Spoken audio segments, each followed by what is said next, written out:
Baik, bismillahirrahmanirrahim. Assalamualaikum warahmatullahi wabarakatuh. Selamat malam, salam sejahtera untuk kita semua. Alhamdulillah, selamat datang kepada peserta yang sudah hadir secara live pada malam hari ini. Kita akan memasuki sesi pertama ini, sesi perdana dari kajian kita. Mungkin sebelumnya saya perkenalkan diri dulu. Nama saya Andri Herdianto, biasa dipanggil Andri. Saya tinggal di Bandung, kelahiran tahun 1983. Rekan-rekan bisa menghubungi saya lewat WhatsApp atau di Facebook juga ada, di Instagram juga ada, bisa dicari sendiri.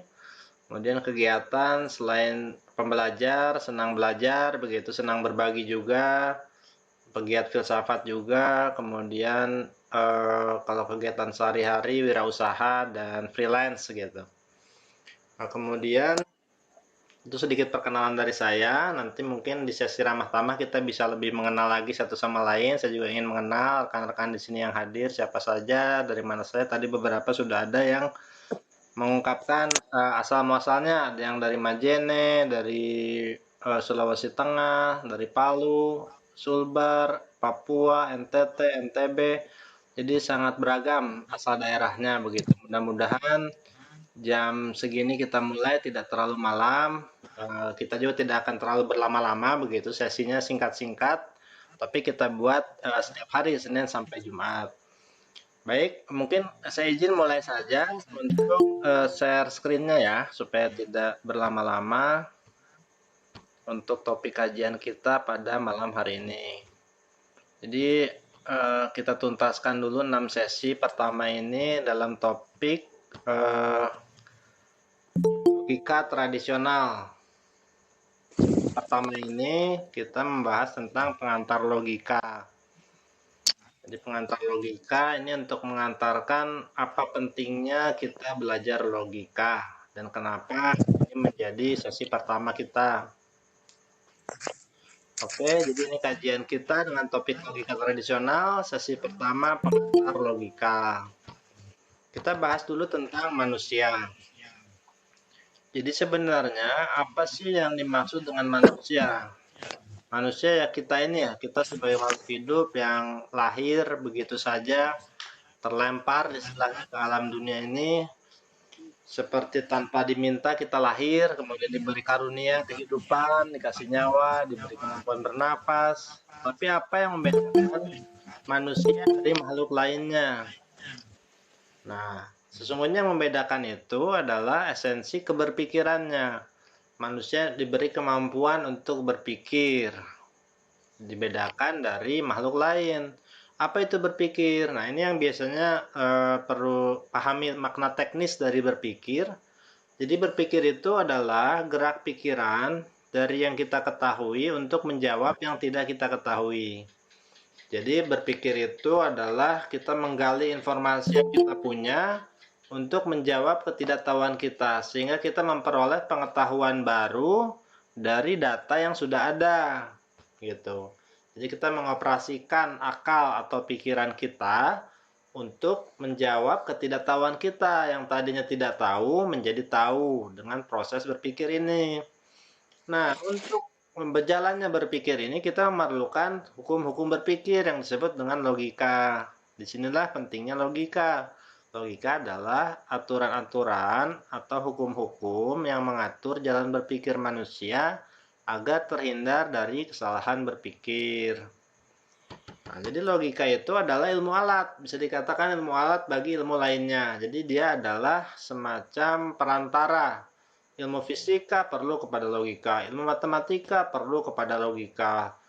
Ilmu apapun, bahkan ilmu agama, ilmu sosial, ilmu spiritual, semuanya itu memerlukan logika karena ilmu-ilmu tersebut diperuntukkan bagi manusia, di mana manusia itu berpikir. Gitu. Jadi ilmu alat, dia ilmu perantara. Namun bisa juga dipandang sebagai ilmu tersendiri. Jadi ilmu logika sebagai ilmu tersendiri itu mempelajari logika tanpa dipandang hubungannya dengan ilmu lain. Dia ada kaidah-kaidahnya, ada objeknya, ada subjeknya, ada objek materialnya, ada objek formalnya, begitu. Jadi dipandang sebagai ilmu tersendiri. Bisa juga logika dipandang sebagai seni berpikir. Seni berpikir ini artinya bagaimana kita menjalankan satu skill atau keterampilan dalam berpikir sehingga kita menjadi terbiasa, terlatih untuk berpikir secara benar sesuai kaidah-kaidahnya. Begitu. Jadi logika bisa dipandang sebagai ilmu alat, ilmu tersendiri, atau bisa juga dipandang sebagai ilmu berpikir. Kemudian, logika juga membahas tentang terutama bentuknya, yaitu bentuk pikiran, susunan pikiran kita. Istilahnya kalau gedung itu seperti arsiteknya, gimana membangun bentuk bangunannya. Adapun isinya itu ditentukan oleh pengetahuan kita sebelumnya, apakah itu pengetahuan indrawi, pengetahuan intuisi, pengetahuan sejarah, itu datanya bisa dari mana saja. Nah, bentuknya ini yang menjadi logika formal. Jadi ada istilahnya logika formal, ada pula istilahnya logika material. Logika formal membahas tentang bentuknya, bentuk susunannya. Sedangkan logika material membahas tentang bahannya. Misalnya rumah itu ada bentuknya, apakah dia berbentuk gedung atau berbentuk gubuk gitu kan. Kalau material itu bahannya, apakah dia terbuat dari batu, atau terbuat dari kayu, atau terbuat dari besi, begitu kan. Kemudian pembagian lainnya, logika logika itu ada dua, ada logika kodrati yang alamiah. Jadi manusia tanpa belajar logika juga sudah secara alami itu berpikir. Dia berpikir saja begitu tanpa belajar logika. Ada logika ilmiah, ini yang disusun kaidah-kaidahnya. Ada logika yang bersifat alami, ada yang bersifat ilmiah. Ilmiah ini berarti dia secara lebih rinci dan formal menentukan hukum-hukum berpikir. Kemudian secara era waktu dibagi dua, ada logika tradisional sejak zaman Aristoteles dirumuskan sebelum Masehi itu jauh sekali sebelum kita, dan ada logika modern sekitar 1900-an itu dengan perumusan-perumusan lanjutan dari logika tradisional untuk diaplikasikan dalam teknologi, dalam matematika, fisika gitu kan. Itu logika modern, bentuknya simbol-simbol gitu. Itu ada logika tradisional, ada logika modern. Nah, seluruh bangunan logika itu bersandar kepada prinsip berpikir yang ada tiga, asas berpikir atau prinsip berpikir. Yang pertama adalah prinsip identitas, yang kedua prinsip non kontradiksi, dan yang ketiga adalah prinsip penolakan kemungkinan ketiga. Untuk prinsip identitas maksudnya adalah sesuatu itu sendiri. Jadi misalkan kursi, kursi adalah kursi, baju adalah baju, manusia adalah manusia, itu identitas. A adalah A. Sedangkan prinsip non kontradiksi, sesuatu itu bukan selainnya, kursi bukan baju, lantai bukan atap, manusia bukan batu, gitu kan. Itu contoh-contohnya. Jadi sesuatu bukan selainnya, itu non kontradiksi. Tidak mungkin sesuatu sekaligus bukan sesuatu itu. Batu sekaligus bukan batu, itu tidak mungkin. Ini dibahas dalam prinsip penolakan kemungkinan ketiga. Dia hanya bisa A atau selain A, tidak mungkin sekaligus A selain A atau bukan A sekaligus bukan selain A. Jadi tidak ada kemungkinan ketiga, hanya ada dua kemungkinan, sesuatu atau selain sesuatu. Nah, dari tiga prinsip berpikir inilah nanti kita kemudian membangun bangunan pengetahuan kita yang selanjutnya. Tiga prinsip berpikir ini bersifat terbukti dengan sendirinya, tidak perlu dipikirkan, kita sudah bisa menerima kan gitu. Sedangkan pengetahuan-pengetahuan lainnya itu bersandar kepada prinsip ini. Sehingga kalau tanpa prinsip ini, maka semua bangunan pengetahuan kita akan runtuh. Karena ketika kita membahas meja, itu juga artinya sama dengan kayu, sama dengan besi, sama dengan atap, sama dengan hewan, sama dengan manusia. Sehingga tidak ada prinsip identitas, itu akan kabur semua pengetahuan kita. Jadi itu, kita perlu kepada prinsip berpikir sebagai fondasi dari logika. Nah, itu saja dulu dari saya sementara untuk pemaparan presentasinya. Jadi, kajian kita pada malam hari ini membahas tentang logika tradisional, tentang prinsip berpikir, apa itu berpikir, esensi kemanusiaan, kemudian definisi logika. Di logika itu ilmu yang mempelajari kaidah berpikir agar terhindar dari kesalahan berpikir. Kemudian prinsip-prinsip berpikir. Seperti itu singkat saja dari saya. Selanjutnya kalau ada yang ingin disampaikan atau ditanyakan, silakan boleh di kolom chat atau bisa di video atau audio, dibuka mikrofonnya. Silakan rekan-rekan sekalian. Ini Kak, maaf sebelumnya. Saya ingin bertanya, tidak memahami pasal prinsip logika yang nomor 3 tadi Kak. Kurang paham. Baik, jadi prinsip penolakan kemungkinan ketiga itu, misalkan saya angkat sesuatu nih, ini kan pulpen ya, ini pulpen. Ini atau yang saya angkat ini pulpen atau selain pulpen? Jawabannya kan pulpen, ya kan? Itu batu atau selain batu? Jawabannya selain batu. Nah, tidak mungkin yang saya angkat ini pulpen sekaligus bukan pulpen. Atau dia batu sekaligus bukan batu gitu. Jadi pilihan cuma dua, ini batu atau bukan batu. Tidak ada kemungkinan ketiga. Identitas non kontradiksi dan penolakan kemungkinan ketiga. Jadi sesuatu itu A atau selain A. Tidak mungkin dia bukan batu sekaligus bukan selain batu. Jadi hanya ada biner gitu, hanya ada dua. A atau selain A. Ini adalah kucing atau selain kucing? Jawabannya kan selain kucing. Tidak mungkin, karena ini buku kan, buku selain kucing kan. Atau ini korek atau selain korek? Ini korek gitu kan. Jadi sesuatu itu ada dua kemungkinan, tidak ada jalan ketiga gitu maksudnya, Bung Zainal. Zainal itu manusia atau bukan manusia? Manusia kan? Mungkin nggak Bung Zainal itu manusia sekaligus bukan manusia? Ya enggak mungkin. Nggak mungkin ya, sangat sederhana seperti itu sebetulnya. Hanya ada dua kemungkinan.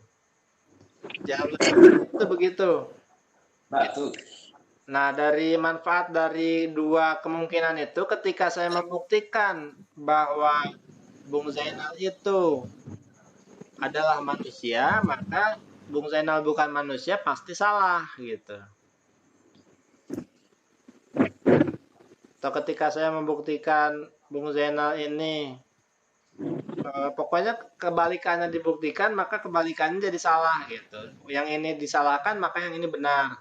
Jadi nanti ada kaidah-kaidah dalam logika itu, karena sifatnya biner seperti itu, untuk membuktikan kebalikannya kita bisa menyalahkan yang sebelumnya gitu.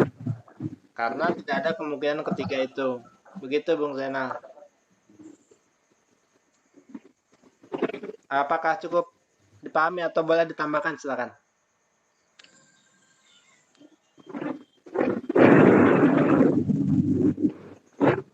Ya, baik. Dari yang lain silakan boleh di kolom chat juga.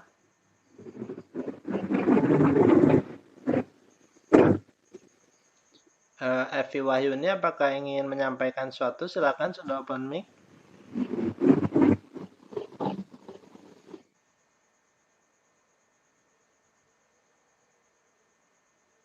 Pak, saya izin bertanya, Pak. Selamat malam. Oh ya, Pak Andri. Silakan, Bung Gundalatan, silakan. Ya, saya ingin bertanya mengenai logical fallacy, sesat pikir, karena sejujurnya banyak kita yang terjebak pada pola logika yang keliru dalam berpikir. Mohon penjelasannya, Pak Andri. Ya, jadi logical fallacy itu adalah kesalahan-kesalahan dalam berpikir. Nanti kita bahas di pertemuan, kayaknya pertemuan terakhir itu akan kita bahas, antara lain kesalahan berpikir dari sisi formal, bisa juga dari sisi materialnya.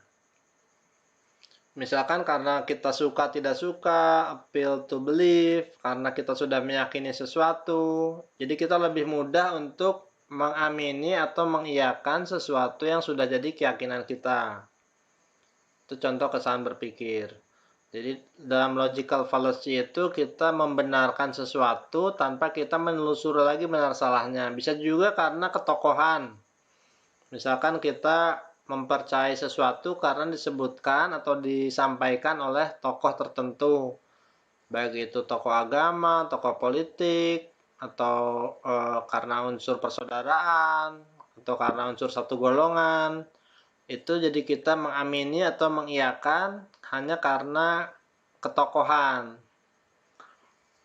Jadi sesuatu itu dinilai benar karena siapa yang mengatakan, bukan dari isi perkataannya. Itu turunannya bisa sangat cukup banyak.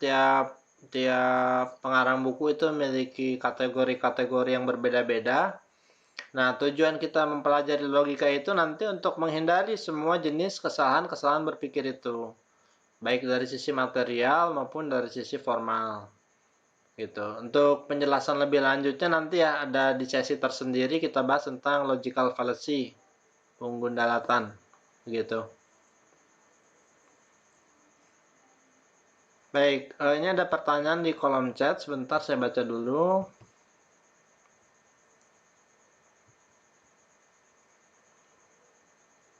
Dari Ashar Hasanuddin, Bang mau nanya kalau persoalan kekeliruan berpikir itu biasa disebabkan karena apa?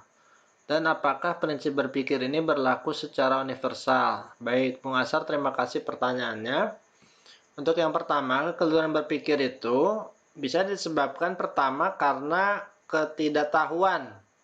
Jadi karena tidak tahu maka dia tersilap begitu ya. Dia tidak tahu kalau itu salah karena ketidaktahuan. Yang kedua, bisa jadi dia tahu tapi dia menyengaja. Dia menyengaja mengelabui orang untuk mengajak seseorang kepada satu paham tertentu, pada satu keinginan tertentu, tujuan dan kepentingan tertentu, dia menyengaja melakukan kekeliruan berpikir. Jadi keliru berpikir itu bisa ada dua, karena argumentasinya itu belum sampai yang kokoh, dia pikir sudah kuat yang dia pikir. Yang kedua dari sisi subjektif, itu tadi dari sisi objektif, argumentasinya sendiri yang kuat belum ditemukan. Yang kedua dari sisi subjektifnya itu dari ketulusan jiwanya untuk menemukan kebenaran, mungkin karena ego, karena kepentingan, dia jadi mengabaikan sesuatu yang lebih benar, suatu proposisi, suatu pernyataan yang lebih benar, dia abaikan gitu kan. Itu dua sisi. Pertama secara objektif argumentasinya dia tidak tahu. Yang kedua secara niatannya itu kurang jernih gitu. Apakah prinsip berpikir ini berlaku secara universal? Ya, prinsip berpikir ini berlaku bagi manusia yang berpikir. Jadi ketika kita ingin mengoperasikan pikiran kita harus berpanduan kepada prinsip berpikir. Begitu, karena kalau ini dilanggar maka akan runtuh semua bangunan pengetahuan kita.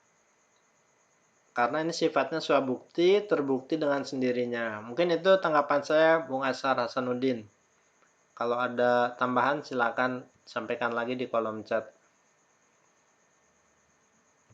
Baik, ini ada yang minta share materi di grup. Baik, nanti saya kirimnya materinya di grup, jangan khawatir.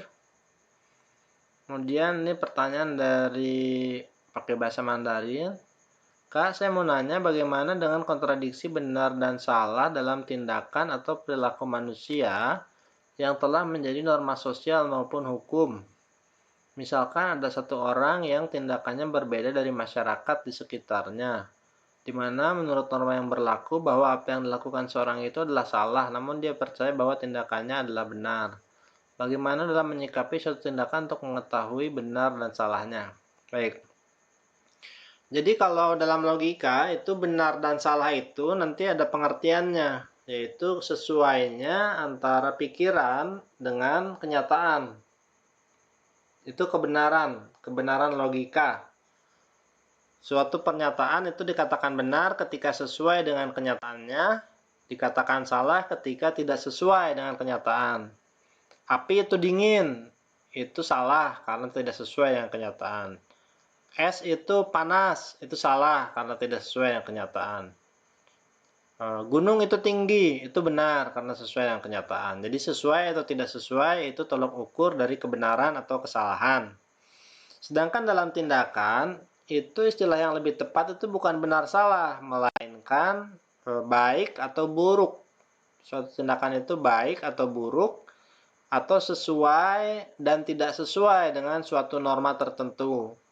Baik itu norma sosial, norma agama, norma hukum, atau norma lainnya. Nah, ketika suatu tindakan manusia itu bertentangan dengan suatu norma, maka dinyatakan bahwa tindakan itu salah, biasa kan begitu. Menurut norma sosial misalkan. Nah, lalu bagaimana kalau menurut dia itu tindakannya adalah benar? Dalam arti benar ini menurut apa? Karena harus ada tolok ukurnya. Kan ada kategorinya, baik, buruk, salah, benar, mulia, hina, jahat, baik gitu kan. Itu ada parameternya atau ada ukuran-ukurannya. Nah, ketika kita berhadapan dengan lingkungan masyarakat, masyarakat pun memiliki norma sosial. Sehingga ketika kita melanggar norma tersebut, meskipun kita merasa benar secara individu, jangan heran kalau kita akan disalahkan oleh masyarakat karena mereka memiliki norma sosial begitu. Jadi norma yang berlaku itu adalah kesepakatan atau paham yang beredar yang dianut oleh masyarakat secara sosial begitu. Nah, nanti akan ada filsafat hukum atau filsafat etika yang membahas tentang kaitan antara baik buruk dengan salah benar. Itu pembahasannya di etika atau filsafat moral istilahnya. Filsafat moral itu membahas bahwa resep-resep, kaidah-kaidah moral itu bisa diturunkan ke dalam kaidah logis.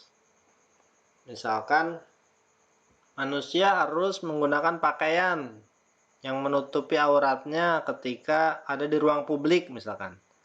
Harus di situ kan ada harus. Ini perintah di situ. Dilarang telanjang misalkan begitu. Adanya larangan di situ. Nah, nanti akan diturunkan bahwa berpakaian itu sesuatu yang baik. Artinya berpakaian itu sesuatu yang baik, didefinisikan baik itu adalah lebih mendekatkan kepada tujuan sebagai manusia. Karena tidak berpakaian itu mencirikan kurangnya akal sehat, seperti binatang. Sementara manusia punya budaya, punya norma, maka dia menggunakan pakaian, misalkan kan begitu. Nah, untuk lebih mencapai kesempurnaan sebagai manusia, manusia perlu berpakaian, sehingga berpakaian itu menjadi baik, sehingga itu diperintahkan oleh norma sosial, norma agama, norma apapun lah gitu kan ada ya, begitu. Nah, jadi diturunkan dari resep yang sifatnya resep menjadi kaidah logis. Sama juga seperti resep dokter, minum obat. Dokter memerintahkan untuk minum obat.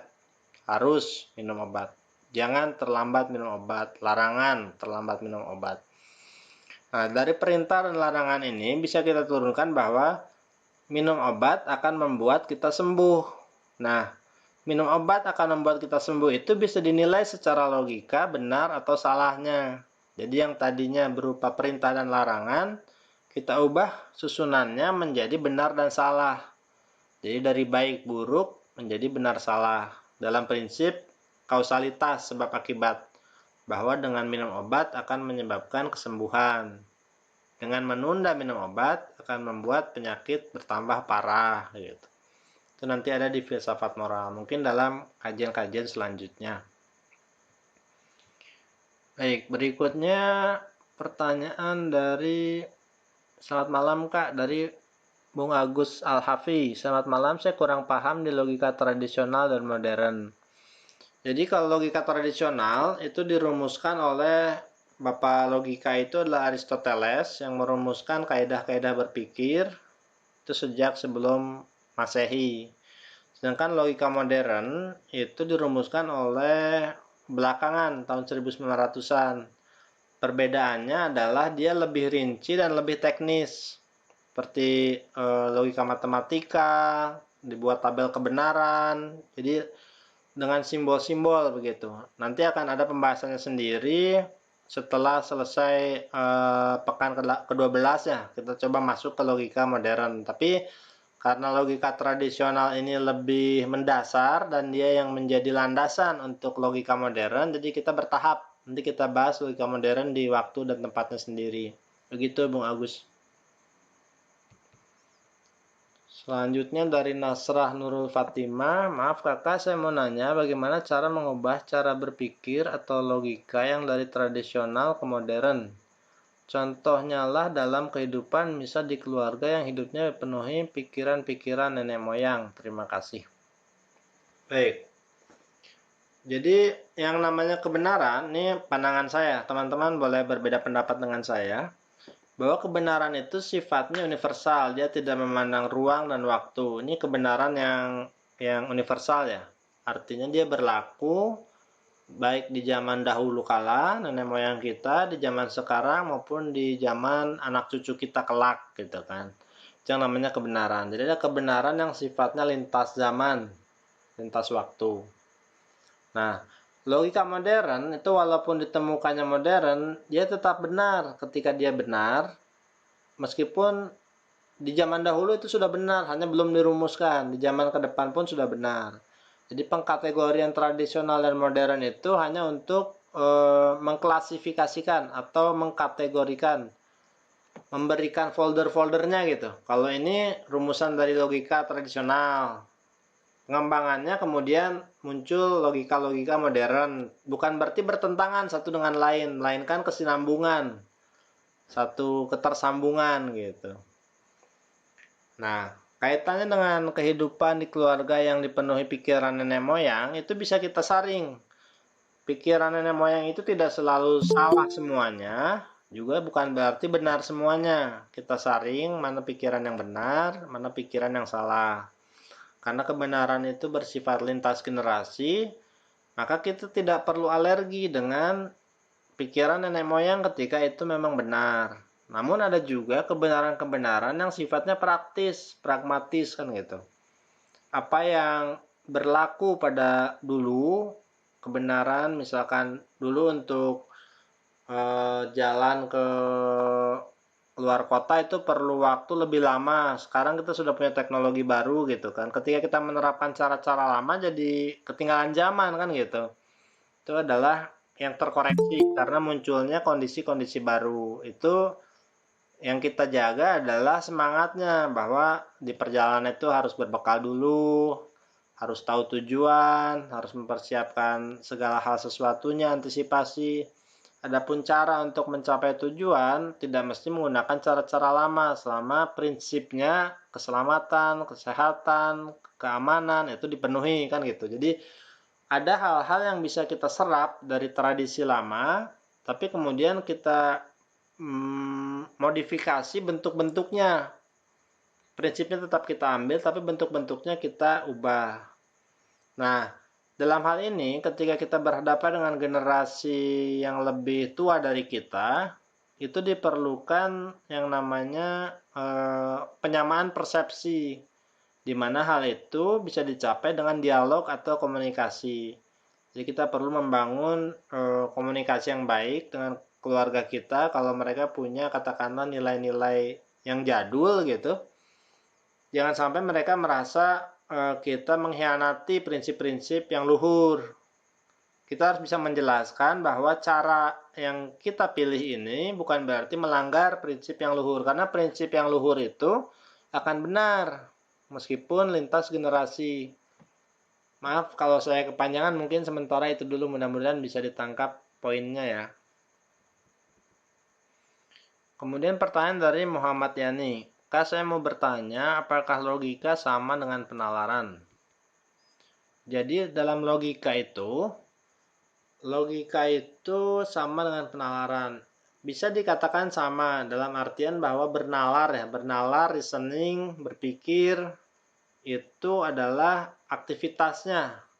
Sementara logika itu adalah ilmunya, ilmu yang mempelajari aktivitas penalaran gitu. Jadi objek materialnya adalah penalaran dari logika ini. Sementara objek formalnya adalah hukum-hukum yang mengatur penalaran. Sama seperti fisika, itu objek materialnya adalah benda-benda, sedangkan objek formalnya adalah hukum-hukum yang mengatur benda-benda. Jadi ada kaitan antara logika dengan penalaran. Izin live, Mbak Deva silakan. Kemudian dari Ashar Hasanuddin yang tadi ya. Bang, ini masih ada yang belum jelas. Bagaimana perwujudan argumentasi prinsip berpikir dalam kehidupan sehari-hari? Apakah ada langkah-langkah yang bisa ditempuh untuk mengidentifikasi pola pikir seseorang melalui prinsip berpikir ini? Baik. Jadi intinya dari prinsip berpikir itu bisa kita peras atau kita ambil intinya itu di non-kontradiksi ya. Bahwa sesuatu itu tidak mungkin sama dengan selain sesuatu. Nah, dalam penalaran yang panjang, itu mungkin kita tidak, kalau kita kurang teliti, kita tidak mengidentifikasi, kita ikut dalam satu penalaran panjang, pemaparan narasi gitu. Namun kalau pada akhirnya kita temukan dan kita sadari adanya kontradiksi di dalamnya, maka otomatis dia akan gugur. Seperti misalkan ada seorang botak, orang gundul yang rambutnya sangat panjang. Ini kan pernyataan singkat, bisa dengan mudah kita identifikasi ada kontradiksi kan. Sebuah bola yang berbentuk segitiga, kotak yang berbentuk bulat. Nah, itu kan kontradiksi-kontradiksi yang mudah ditemukan. Tapi dalam suatu pemaparan pidato yang panjang lebar, misalkan, kita disuruh untuk menyebarkan kedamaian, misalkan menyebarkan kedamaian. Kemudian tiba-tiba di tengah-tengah kita disuruh membenci kelompok tertentu gitu. Kalau kita tidak teliti, kita bisa lupa bahwa itu kontradiktif.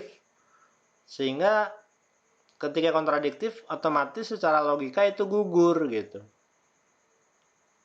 Bagaimana mungkin menyebarkan perdamaian dengan cara membenci golongan lain, misalkan itu satu. Atau ingin mempersatukan bangsa dengan cara memecah belah, dan hal-hal seperti itu. Jadi prinsip non kontradiksi ini bahwa tidak boleh ada kontradiksi dari awal sampai akhir di antara satu pernyataan dengan pernyataan lain.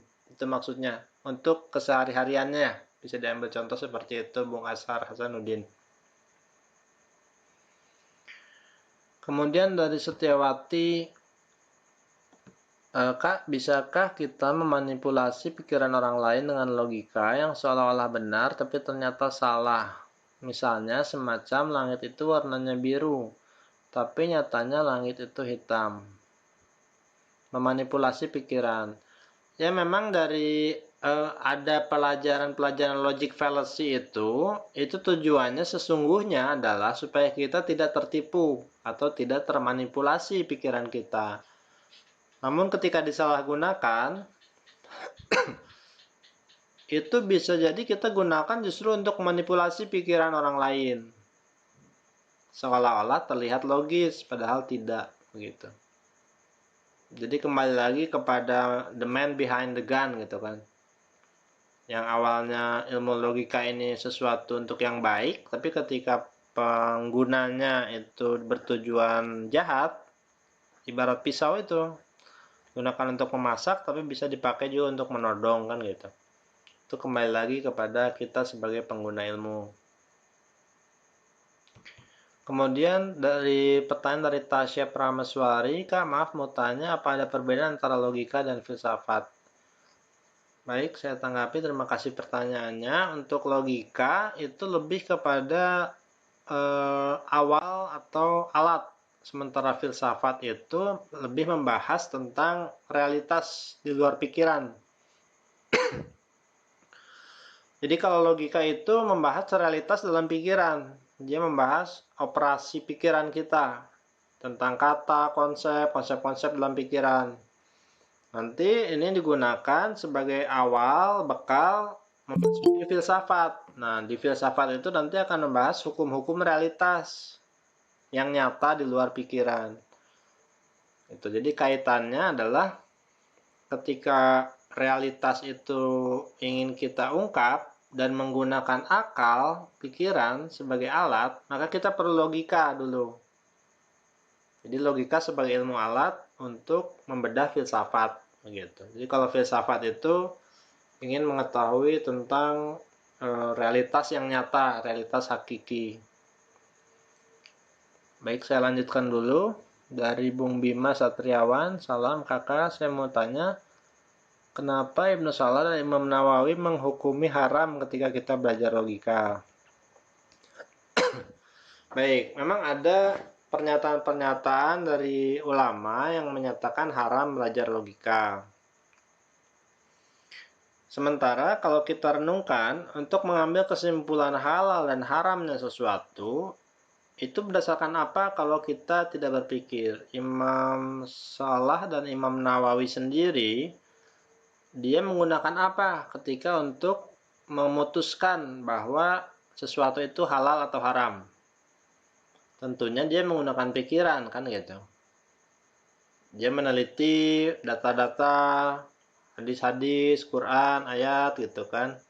Kemudian dia ambil kesimpulan, dia susun, akhirnya kesimpulan ini halal, ini haram gitu. Nah, ketika dia menyimpulkan logika itu haram, tentu dia menggunakan logika, karena kalau logikanya salah, berarti kesimpulannya juga salah gitu kan. Maka ini menjadi sebuah kontradiksi dalam dirinya ketika pikiran itu yang untuk berpikir secara benar itu kita memerlukan ilmu logika, itu diharamkan gitu, karena itu adalah sebuah ilmu. Jadi pendapat saya, mungkin yang perlu dipahami itu adalah ketika logika disalahpahami. Ada kekhawatiran mungkin bahwa orang terkadang ketika berlogika kemudian menuhankan akal, begitu kan. Kemudian dia jadi ateis misalkan. Kemudian dia jadi tidak lagi beriman, begitu kan. Ada kekhawatiran-kekhawatiran seperti itu ketika seseorang belajar logika. Namun kesalahan oknum-oknum ini tidak lantas menjadi pembenaran atas salahnya suatu ilmu. Seperti tadi dikatakan bahwa logika itu bisa disalahgunakan, tapi bukan berarti ilmunya yang salah kan. Yang salah itu adalah penggunanya. Begitu. Jadi ketika ada oknum-oknum, misalkan lulusan universitas A itu koruptor misalkan, bukan berarti universitasnya yang salah kan begitu. Kita tidak bisa menghukumi seperti itu, mengeneralisir namanya itu, overgeneralisir. Itu pun salah satu kesalahan berpikir begitu. Jadi kemungkinan adalah maksud dari kalau kita ingin berhusnuzon atau berprasangka baik kepada Ibnu Salah dan Imam Nawawi menghukumi haram belajar logika, itu adalah kekhawatiran melihat oknum-oknum yang belajar logika kemudian jatuhnya malah jadi menjauhi agama, mungkin seperti itu. Padahal dalam Al-Quran sendiri, bagi yang muslim itu banyak disinggung tentang ayat-ayat mengapa engkau tidak berpikir, begitu kan. Tidakkah engkau menggunakan pikiranmu, akal, afala yaqilun, tidakkah engkau berpikir. Jadi bagi orang-orang yang memikirkan langit dan bumi, begitu. Jadi banyak dorongan-dorongan memerintahkan kita untuk mengoptimalkan daya pikir kita. Karena dari akal itulah sebenarnya yang membedakan manusia sehingga dia bisa maju dalam upayanya mendekati kesempurnaan.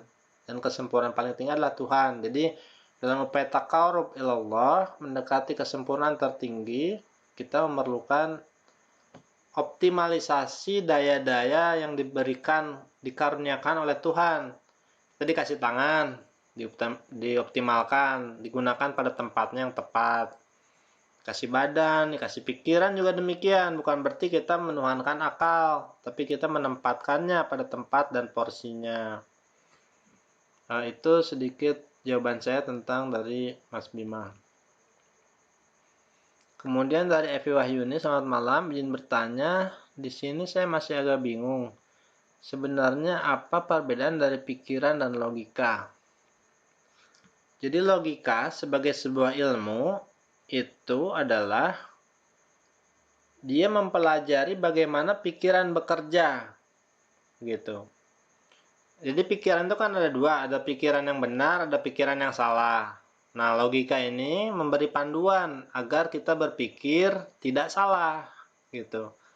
Jadi bedanya pikiran dan logika, kalau logika itu panduan-panduan berpikirnya.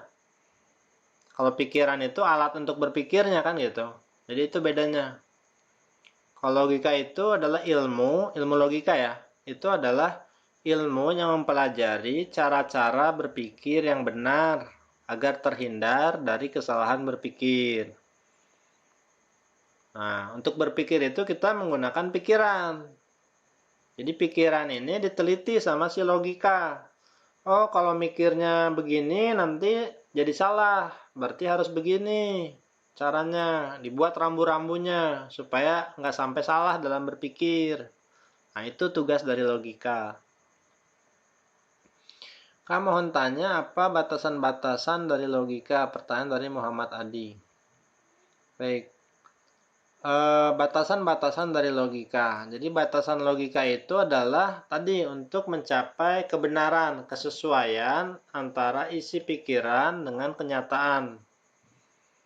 Jadi batasannya adalah agar pikiran sampai kepada kebenaran, kesesuaiannya dengan kenyataan. Jangan sampai pikiran itu mengambil kesimpulan yang tidak sesuai dengan kenyataan. Gitu. Jadi batasan logika itu tugasnya adalah menyampaikan pikiran manusia agar sesuai dengan kenyataan, dengan kata lain memperoleh kebenaran gitu. Muhammad Adi. Izin live duluan, baterai sisa baik. Kemudian dari Theo Esya izin tanya kenapa manusia harus berpikir.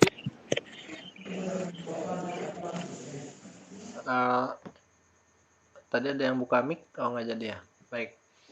Kenapa manusia harus berpikir? Jadi manusia itu tidak mesti berpikir, dia bisa juga menghilangkan ketidaktahuannya itu dengan memperoleh data baru kan gitu.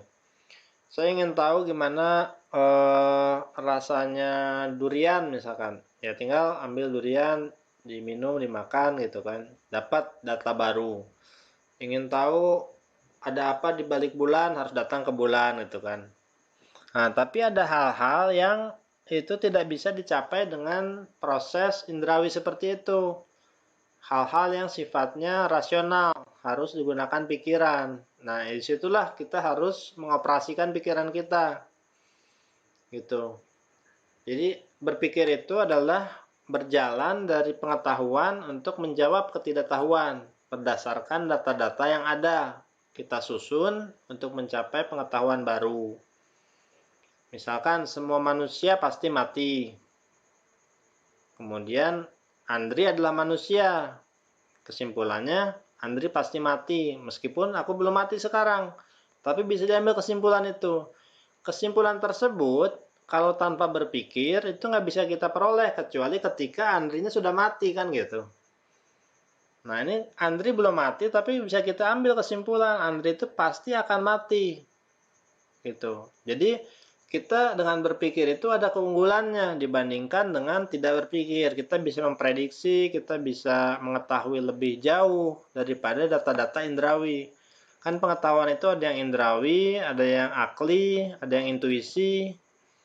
Nah, setiap pengetahuan itu memiliki karakteristiknya masing-masing yang berbeda. Nah, ketika kita bahas tentang logika atau berpikir ini, maka kita terkait dengan pengetahuan akli yang diperoleh dengan menyusun tadi semua manusia pasti mati. Andri manusia, diterapkan semua manusia itu kepada si Andri yang manusia, maka Andri juga pasti mati. Kesimpulan ini diperoleh dari menyusun pengetahuan-pengetahuan sebelumnya. Seperti itu. Kemudian ada pertanyaan dari Nur Ajija, ingin tanya Kak, apakah ada perbedaan antara logika barat dan logika timur? Baik. Mungkin perbedaan itu dalam hal perumusan-perumusannya, logika barat, logika timur, dari sisi wilayah kan gitu.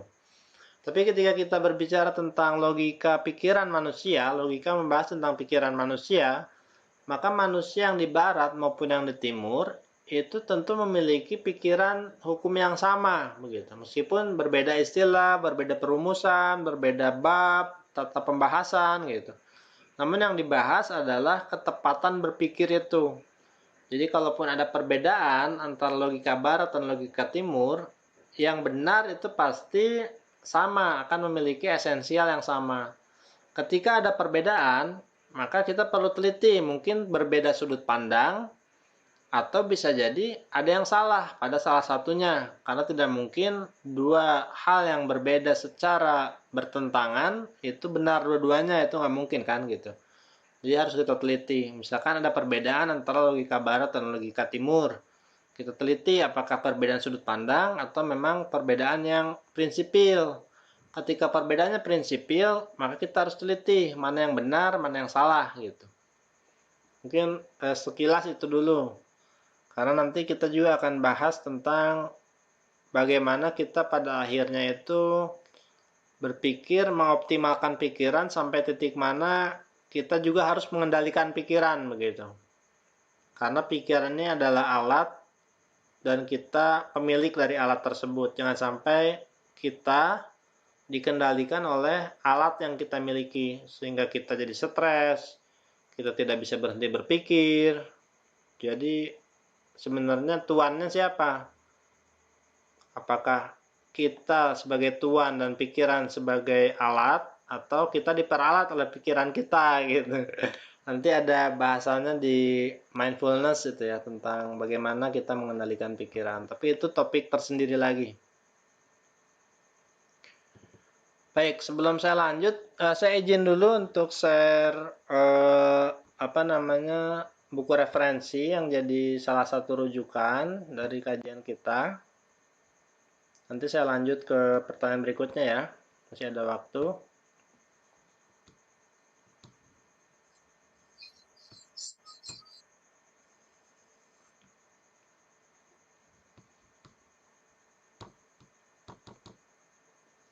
Nah, ini adalah salah satu buku referensi. Kita ada beberapa referensi buku yang bisa rekan-rekan kaji untuk dipelajari, untuk mendalami begitu supaya lebih memahami dan menguasai. Ini namanya Filsafat Berpikir, Teknik Kontra Kesesatan Berpikir, Teknik Berpikir Logis. Untuk cover depannya seperti ini, penerbit dari Duta Media. Ini penulisnya adalah Ainur Rahman Hidayat, pendidikannya S1 sampai S3 Filsafat UGM Yogyakarta. Beliau juga menulis beberapa karya tulis, antara lain Hasrat dan Makna Hidup, meneropong diskursus di era postmodernisme dan metafisika substansi filsafat ilmu. Nah, buku ini cukup ringkas namun padat begitu, jadi mudah dicerna. Saya perlihatkan daftar isinya sebagai berikut. Pertama tentang pengertian logika, kemudian dibahas juga tentang sejarah perkembangannya mulai dari abad Yunani kuno hingga abad modern. Kemudian hubungan bahasa dengan pikiran. Kemudian prinsip dasar logika tadi yang sempat kita bahas, bisa dipelajari lebih lanjut di sini. Lalu bab 5 unsur-unsur penalaran, ada gagasan, term, proposisi. Kemudian proses penyimpulan ada 2, penyimpulan langsung dan penyimpulan tidak langsung. Kemudian ada bab ke-7, ini yang kita singgung tadi, fallacy logic atau kesesatan berpikir, mulai dari kesesatan material, nanti ada sub-subnya, dan ada kesesatan formal. Dan terakhir daftar pustaka. Spesifikasi bukunya ini cukup besar seperti jurnal, jadi enak dibaca, hurufnya besar-besar begitu. 18 kali 25 cm, 152 halaman. Diterbitkan oleh penerbit Duta Media, pengarangnya Ainur Rahman Hidayat. Untuk harganya 65.000, pengiriman dari Bandung, jadi nanti ongkirnya dari Bandung. Infonya bisa hubungi saya di 0857 5908 2177. Ini terbatas untuk 10 pemesan pertama. Di dalam buku ini nanti kita bisa melihat lebih jauh, kita pelajari ulang tentang prinsip-prinsip berpikir, kemudian juga hubungan bahasa dengan pikiran, dan proses penyimpulan. Jadi penyimpulan itu nanti ada prosesnya, ada yang langsung dan ada tidak langsung. dan tidak lupa juga tentang kesesatan berpikir. Seperti itu, bagi yang membutuhkan atau berminat bisa langsung menghubungi saya. Baik, sekarang kita lanjut dulu ke penanya berikutnya. Izin nanya kakak, ketika orang filsafat itu mengatakan Tuhan itu sampah, logikanya itu gimana kak? Mohon dijelaskan biar nggak salah paham. Ini siapa ya? Muhammad Rofi bin Halili. Ketika orang filsafat mengatakan Tuhan itu sampah. Oh, itu tanyakan langsung ke orang yang mengatakannya, karena saya baru dengar juga ini. Saya kurang tahu maksudnya apa, mungkin kan apakah semua itu Tuhan? Misalkan dikatakan bahwa segala sesuatu itu adalah makhluk Tuhan, mungkin bahwa Tuhan itu sebab dari segala sesuatu, jadi termasuk sampah juga tidak lepas itu makhluk Tuhan, jadi itu karya Tuhan. Tapi ketika Tuhan itu sampah, saya kurang tahu juga maksudnya seperti apa. Mungkin bisa lebih jelas lagi pertanyaannya atau pernyataannya. Kemudian pertanyaan dari Muhammad Riyadus Solihin, Kak izin bertanya, jika dikatakan logika adalah awal sebelum masuk filsafat, lantas kenapa kaum ateis tidak meyakini Tuhan, sementara filsafat itu sendiri diajak berpikir sesuatu yang di luar nalar? Apakah kaum ateis ini masih menggunakan logika atau tidak?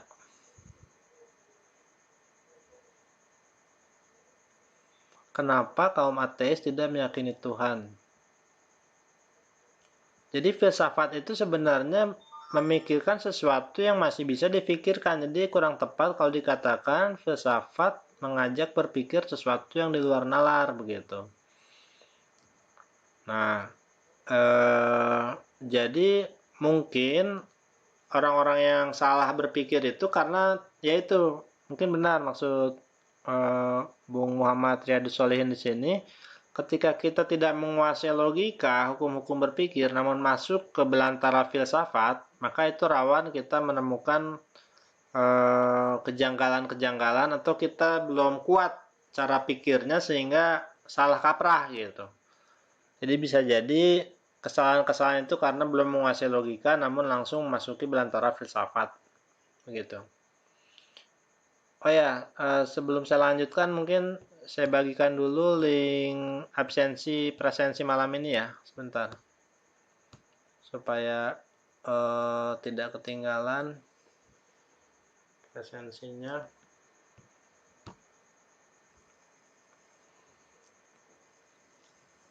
Jadi memang dikatakan bahwa filsafat itu memerlukan bahan-bahan awal sebelum terjun gitu, karena di sana kita akan menemukan banyak hal yang bisa mengganggu pikiran dan keyakinan kita. Bahkan beberapa tokoh agama itu justru sebelum masuk filsafat itu harus juga menguatkan dulu fondasi-fondasi keberpikirannya dalam ranah keyakinan gitu. Kayak mengenal dulu Tuhan, mengenal dulu tentang usuluddin, pokok-pokok agama begitu.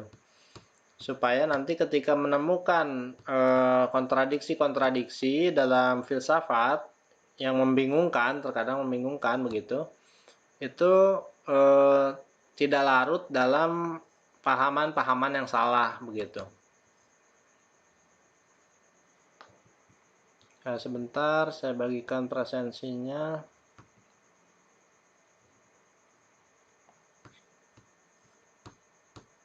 Bentar ya.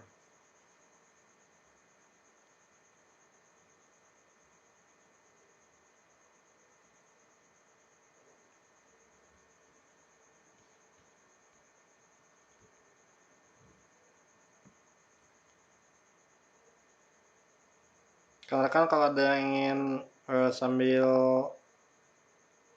live, boleh silakan sambil menunggu link presensinya. Kan sudah 10:30 ya.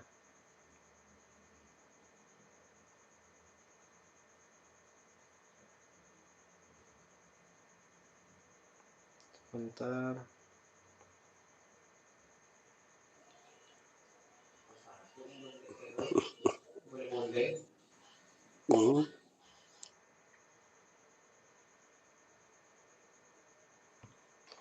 Oke.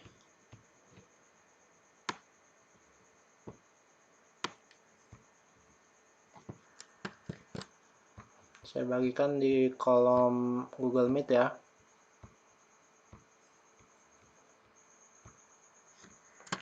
Link presensi.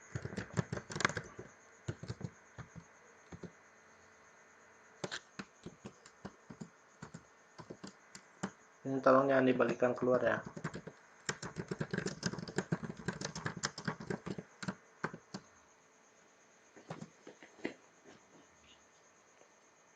Baik, tadi tanggapan saya terhadap Bang Muhammad Riyadus Solihin tentang kaum ateis. Mungkin kurang menguasai tentang prinsip tasalsul, kemudian prinsip daur.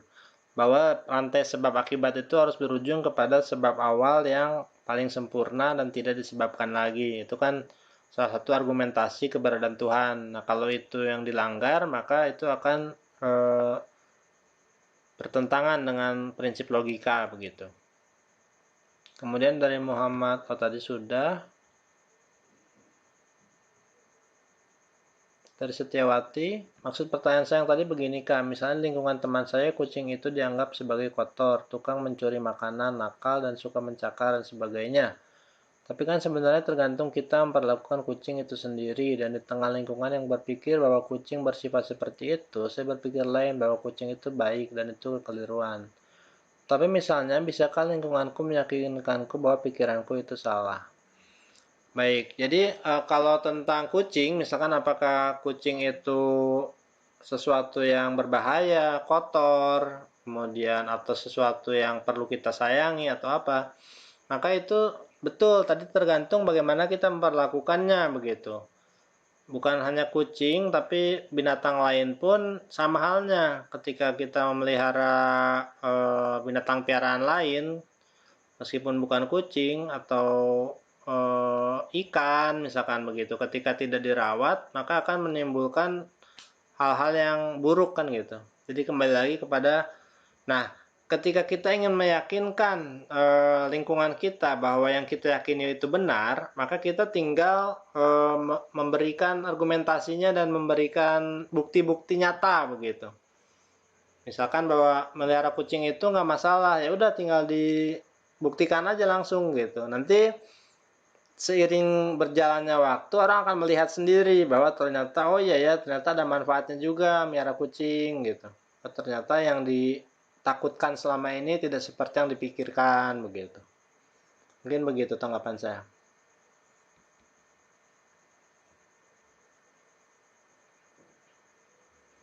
Baik, selanjutnya dari Tasya Prameswari, maaf Kak, banyak sumber yang mengatakan Islam bukanlah agama logika. Ia dibangun atas nas-nas yang kemudian ada di dalam Al-Quran dan Sunnah, sehingga tolak ukur dari sebuah kebenaran di dalam Islam tidaklah bersandar pada akal semata, tapi lebih penyandaran terhadap dalil-dalil nakli yang ada. Baik, mengenai bahwa Islam bukan agama logika, bisa banyak pro kontra di dalamnya begitu. Tapi ketika kita ingin meneliti mana yang benar, apakah Islam itu agama logika atau bukan, lagi-lagi kita perlu menggunakan pikiran kita. Ketika kita kembalikan kepada dalil Quran dan hadis, misalkan, dengan apa kita memahami Quran dan hadis kalau bukan dengan pikiran kita? Jadi maksud bukan agama logika itu mungkin barangkali bahwa dia bukan hanya logika saja, tapi juga menyangkut hati, pembersihan hati, tazkiyatun nafs, perlu kemurnian, keikhlasan. Itu kan sudah bukan ranah pikiran kan, sudah ranah spiritual begitu. Jadi jangan berhenti di logika, tapi bukan berarti bertentangan dengan logika, karena kita manusia itu kan tidak ada agama bagi yang tidak berakal, orang yang pingsan, orang yang kehilangan akal itu tidak ada kewajiban agama begitu. Jadi selalu seiring antara agama untuk manusia, sementara manusia adalah makhluk berakal, maka tentu Tuhan yang sama yang memberikan akal maupun Quran pasti akan ada kesesuaian. Tidak mungkin Tuhan memberikan Tuhan yang sama tapi membuat kita berseteru dengan diri kita sendiri kan gitu. Jadi kurang lebih di dalam memaknai dalil dan nas itu sendiri pun kita perlu kepada akal pikiran begitu.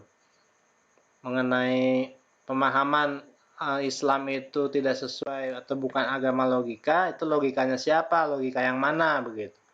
Mungkin tidak masuk akal bagi seseorang, belum tentu tidak masuk akal juga bagi akal lain yang lebih luas begitu kan.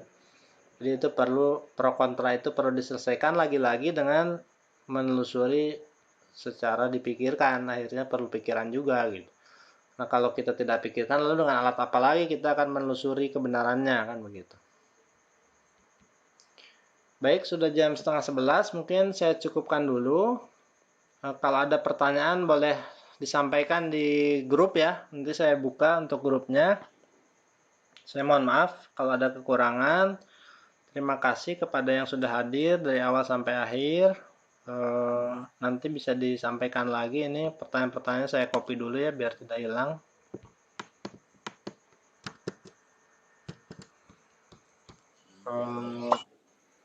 Baik, saya tutup dulu. Sekali lagi terima kasih rekan-rekan sekalian, mudah-mudahan bermanfaat. Amin, amin.